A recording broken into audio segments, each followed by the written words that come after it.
Hello everyone, I am Dushyant. Welcome back to JK exam cracker.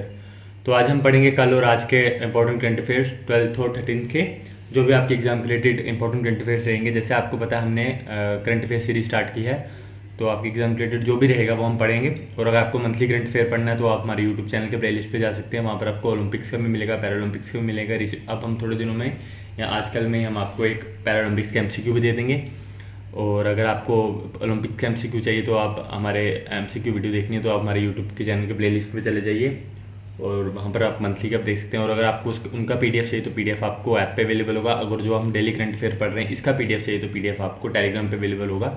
तो Telegram पे हमारा नाम है जेके एग्जाम क्रैकर। और अगर आपको कोई वर्ल्ड न्यूज़ जाननी है या अपने जेके एग्जाम क्रैकर रिलेटेड कुछ भी जानना है तो आप हमें इंस्टाग्राम पे फॉलो कर सकते हैं। इंस्टाग्राम आईडी है जेके एग्जाम क्रैकर।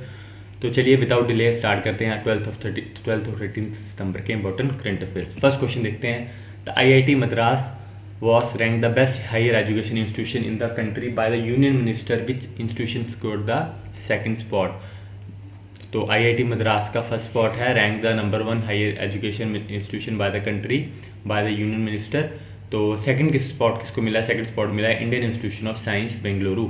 तो ये देख लेते हैं इसके बारे में। तो जो मिनिस्ट्री एजुकेशन मिनिस्ट्री है उसने जो 2021 की नेशनल इंस्टीट्यूट रैंकिंग फ्रेमवर्क के अंडर एक लिस्ट जारी की है, जिसके अंडर जो आईआईटी मद्रास ने टॉप किया है, उसके बाद आईआईटी बेंगलुरु ने सेकंड स्पॉट लाया है, उसके बाद फॉलोड बाय आईआईटी मुंबई ने थर्ड, दिल्ली और कानपुर ने फिफ्थ स्पॉट लाया है। उसके बाद जो ये लिस्ट है ये मतलब तीन सालों से ये लिस्ट निकलती है, हर साल एक लिस्ट निकलती है जिसमें ये टॉप के एजुकेशन बनाया जाता है। याद रखिएगा आईआईटी मद्रास ने इसमें टॉप की है, second Indian institute of science Bengaluru है, थर्ड मुंबई है, फोर्थ दिल्ली है और फिफ्थ कानपुर है। तो इस यूनिवर्सिटी में जो यूनिवर्सिटीज़ भी कुछ यूनिवर्सिटी की लिस्ट भी आई हैं जिसमें आईएससी ने रैंक नंबर 1 है, उसके बाद जेएनयू है, उसके बाद बीएचयू है जो थर्ड है। उसके बाद इंजीनियरिंग इंस्टीट्यूशन भी आए हैं जिसमें आईआईटी मद्रास टॉप है, यहाँ नंबर 1 है यहाँ भी, और आईआईटी दिल्ली है और आईआईटी मुंबई है। Remember IIT Madras, IIT Delhi और आईआईटी मुंबई और यूनिवर्सिटी में आईएससी टॉप किया, followed by JNU and BHU. और आईआईटीज़ ने मतलब टॉप 7 पोजीशन ली है टॉप 10 में। तो जैसे मैंने आपको बताया इसमें आईआईटी मद्रास और बेंगलुरु फर्स्ट सेकंड थे। देखते हैं next. Which automaker will close down 2 of its manufacturing plants in India. तो आप जैसे देख रहे होंगे न्यूज़ में भी आ रहा, तो किसने किया? फोर्ड ने किया है। फोर्ड मोटर कंपनी, इन्होंने अपना मैन्युफैक्चरिंग प्लांट इंडिया में बंद कर दिया है। रीज़न क्या है? रीज़न यही है कि जैसे आपको बताया, दोनों इन्होंने खुद बताया कि थोड़ा लॉस वगैरह भी चल रहा था और भी रीज़न काफ़ी थे।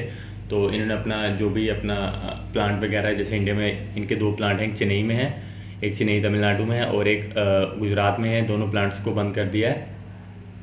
और उसके बाद इन्होंने जैसे ये बताया कि इसमें इन्होंने अभी तक 22.5 बिलियन खर्चा किया था, अभी तक इन्वेस्ट किया था इसमें, और बट अब ये बंद कर रहे हैं। और इनमें जो भी व्हीकल वगैरह जो यहाँ मैन्युफैक्चर होते थे, जो बनते थे, इको स्पोर्ट्स, फीको, एस्पायर, इन सब का आपने नाम सुना होगा, इनकी प्रोडक्शन भी बंद हो जाएगी। और जो भी अब अगर आपको किसी को गाड़ी मतलब कुछ लेना वगैरह तो वो आपको इम्पोर्ट करना ही, इम्पोर्टेड मतलब बाहर से ही लेना पड़ेगा। बाहर से मतलब आपको आएगा और आपको मतलब जैसे प्री ऑर्डर करते हैं वैसे ही आप करेंगे।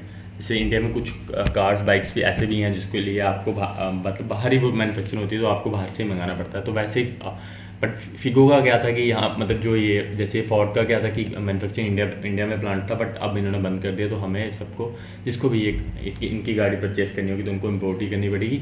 और ये यूएस की कंपनी है, याद रखेंगे, यूएस की एक टॉप ब्रांड है। नेक्स्ट क्वेश्चन देखते हैं। India will construct 14 culture heritage projection 103 health sector project across various district in which country. तो नेपाल में किया जाएगा, जो इंडिया का एक नेबरिंग कंट्री है। तो रीज़न क्या है कि जो 2015 में जो भी अर्थक्वेक आया था, आपको सबको पता है, काफ़ी बड़ा अर्थक्वेक आया था जिसमें काफ़ी डैमेज पहुंचा था। वहाँ की सिटी काठमांडू में भी, जो वहाँ की कैपिटल है, वहाँ भी काफ़ी डैमेज पहुंचा था। वहाँ की गाँव वगैरह विलेजेस में डैमेज पहुंचा था। इवन कि जैसे कि आपने न्यूज़ वगैरह में भी देखा होगा, उस टाइम इनकी डॉक्यूमेंट्री भी बनी थी। नेशनल जियोग्राफी की टीम थी माउंट एवरेस्ट में, उन्होंने वीडियो जारी की थी कि कितनी डिस्ट्रक्शन हुई थी, क्या क्या हुआ था वहाँ पर।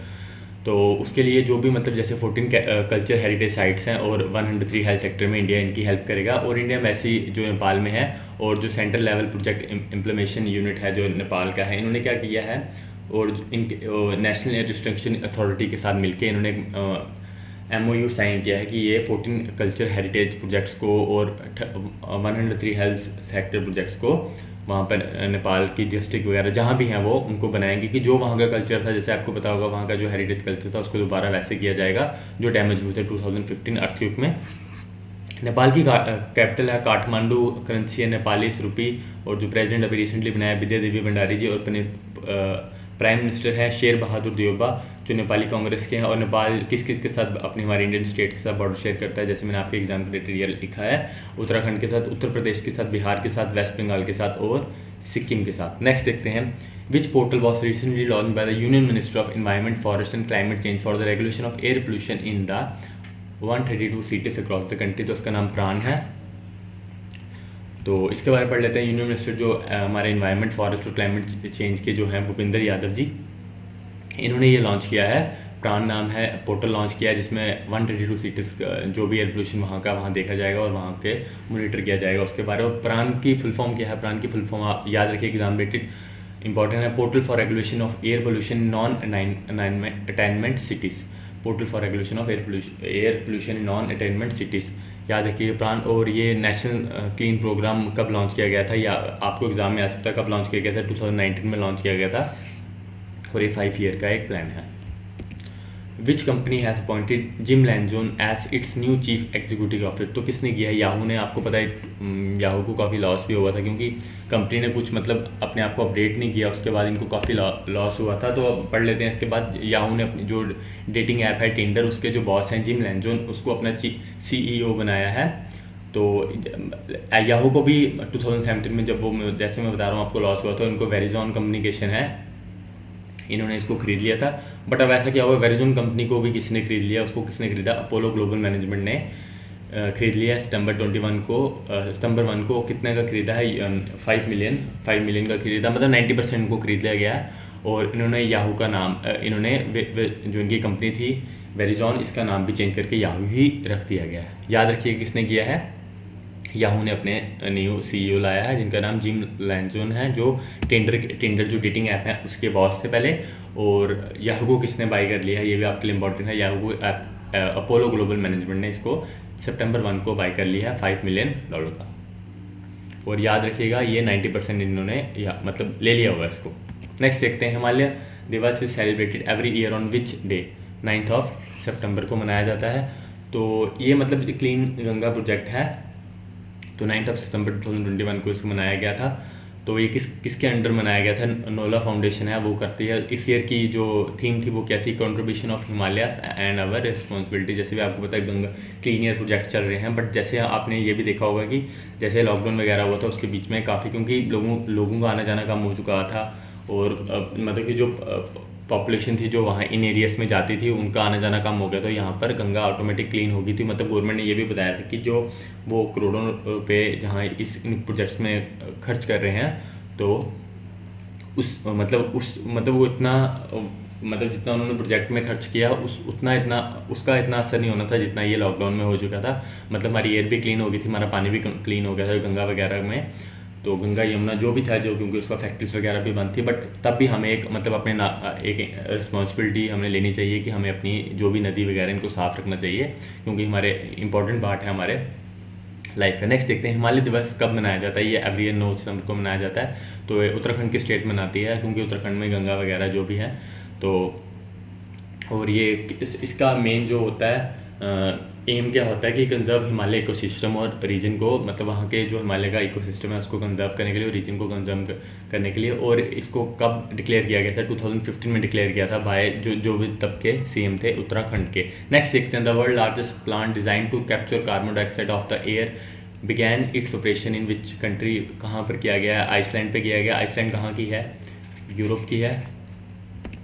और प्लांट का नाम ऑर्क होगा, और जिसका मतलब होता है एनर्जी।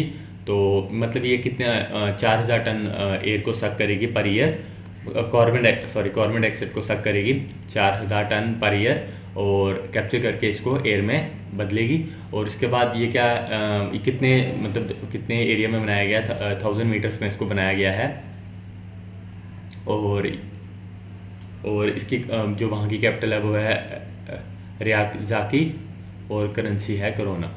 नेक्स्ट देखते हैं, the ministry of railway announce the closure of a Delhi based enterprises formed exclusively to promote green energy. What is the name of enterprises? तो क्या नाम है उसका? Indian railway organisation for alternative fuels. तो the ministry जो ministry of इनका headquarter new Delhi में है, तो इन्होंने ये अपना ये बंद कर दिया है। तो इसकी जगह इन्होंने ये किसके लिए बनाया था? ग्रीन एनर्जी के लिए बनाया था, alternative energy, fuel efficients and emission. तो इन्होंने ये बंद कर दिया गया। याद रखिए क्या बंद किया? Indian railway organisation for alternative fuels, ये इन्होंने बंद कर दिया है। इसका जो मतलब फुल फॉर्म ये आप देख सकते हैं, Indian railway organisation for alternative fuels, IROF। तो ये इनका एंटरप्राइजेज ये न्यू दिल्ली में हेडक्वार्टर था, बट ये अभी बंद कर दिया गया। इसका मेन एम यही था एनर्जी वगैरह गुड ग्रीन एनर्जी को इंट्रोड्यूस करना बाय अल्टरनेटिव एनर्जी। नेक्स्ट देखते हैं, India tallest air purification tower has been installed in which state और यूटी? जैसे आपको पता है न्यूज़ में आ रहा होगा, ये क्या है? चंडीगढ़ में किया गया है। ये जो ये टावर होगा ये टॉलेस्ट होगा। जो ये टावर है ये टॉलेस्ट है, और जो एयर प्योरीफिकेशन टावर है इसको टॉलेस्ट, जैसे मैंने आपको बताया टॉलेस्ट होगा। ये कहाँ पर? ट्रांसपोर्ट चौक सेक्टर 26 चंडीगढ़ में होगा, और 24 मीटर इसकी हाइट होगी। ये देख सकते हैं आप, 24 मीटर इसकी हाइट होगी। ट्रांसपोर्ट चौक सेक्टर 26 चंडीगढ़ में होगा। और एक इसने वहाँ के जो यूटी एडवाइज़र हैं धर्मपाल जी ने, उसको इन्होंने ये किया है आज से, और second international day of clean air में इसको किया गया है लॉन्च। याद रखिएगा टॉलेस्ट है, और किसने किया है? चंडीगढ़ ने लॉन्च किया। नेक्स्ट देखते हैं, prime minister Narendra Modi has inaugurated the Sardar Bhavan in which city of the country? Ahmedabad. या ये सरदार वल्लभ भाई पटेल जी के लिए ही है, तो उनके नाम पर याद रखिएगा। और मैं अहमदाबाद में बता देता हूँ, स्टैचू ऑफ यूनिटी भी है, जो भी सरदार वल्लभ भाई पटेल जी के नाम पर ही है। तो इनको आयरन मैन भी कहा जाता था। और स्टैचू ऑफ लिबर्टी ये फेज़ 2 इन्होंने किया है स्टार्ट। तो इसमें ये कन्या चित्रालया, जो मतलब गर्ल और बॉयज़ हॉस्टल डिफरेंट बनाया जाएगा। सिर्फ ये एजुकेशन के लिए, उसमें 200 करोड़ स्पेंड किया जाएगा। और ये प्रोजेक्ट डेवलप किसने किया? विश्व पथिदार समाज जी ने ये डेवलप किया है। जैसे बताया हुआ सेपरेट हॉस्टल बनाया जाएगा गर्ल्स और बॉयज़ के लिए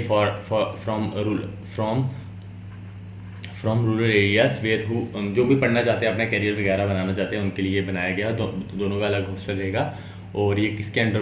विश्व पथिदार समाज के अंडर बनाया जा रहा है। उसमें कितनी मनी स्पेंड होगी? 200 करोड़ रुपीज़। नेक्स्ट देखते हैं, Indian recently undertook its made in 2+2 ministerial dialogue with which country? किसके साथ किया गया है? ये लॉन्च किया गया है ऑस्ट्रेलिया के साथ, और हैदराबाद में ये हुआ है। तो अभी जो हमारे एक्सटर्नल अफेयर मिनिस्टर हैं जयशंकर जी, और डिफेंस मिनिस्टर राजनाथ सिंह जी, ये दोनों इसमें थे। और 2+2 वहाँ के भी दो जो काउंटर पार्ट थे, जैसे मैं बताया ऑस्ट्रेलिया के मैरिसे पेने और पीटर डूटन थे जो वहाँ के थे। और इसमें ये मतलब किया किसके लिए गया कि जो भी मतलब अपनी पावर्स वगैरह को बढ़ाने के लिए, और जो भी चाइना कर रहा है मतलब वर्ल्ड में, उस पर मतलब जो चाइना अपनी पावर दिखा रहा है, तो उसको थोड़ा कम करने के लिए ये किया गया है। पावर बढ़ाने के लिए अपनी जो एक्सटर्नल अफेयर्स मतलब जो भी डिफेंस मिनिस्ट्री की भी अगर लाया गया तो इसलिए लाया गया, जो भी अपनी डिफेंस के रिलेटेड जो भी टैक्टिकल ट्रेनिंग होगी, वॉर रिलेटेड कुछ भी होगा, उसको वो मतलब ये करेंगे। आगे जाके इसकी शायद ड्रिल भी कोई ये ला सकते हैं, कुछ भी मतलब जो उनकी ड्रिल्स जो ये करते हैं, जो भी एक्सरसाइज वगैरह करते हैं, उसमें जो ड्रिल्स वगैरह होती हैं वो एक्सरसाइज भी ये लाएंगे शायद। तो ये अब इसमें US और जापान को भी लाया गया है। US एक नॉर्थ अमेरिकन कंट्री है और जापान एशियन ही है, ऑस्ट्रेलिया भी एशियन है और इंडिया भी एशियन ही है। तो इन दोनों को लाया गया है। याद रखिएगा 2+2 है जो एक ये किया जा रहा है। तो इसमें हमारे जयशंकर प्रसाद जी जो हमारे एक्सटर्नल अफेयर मिनिस्टर हैं, और राजनाथ सिंह जी जो हमारे डिफेंस मिनिस्टर हैं, जिन्होंने इसमें पार्टिसिपेट किया है। होप करता हूँ आपको काफ़ी कुछ सीखने का मिलेगा। जल्द ही हम एक पैरालंपिक्स का MCQ सेशन भी लाएंगे।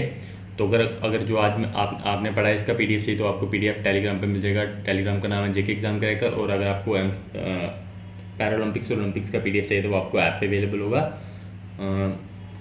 और थैंक यू सो मच।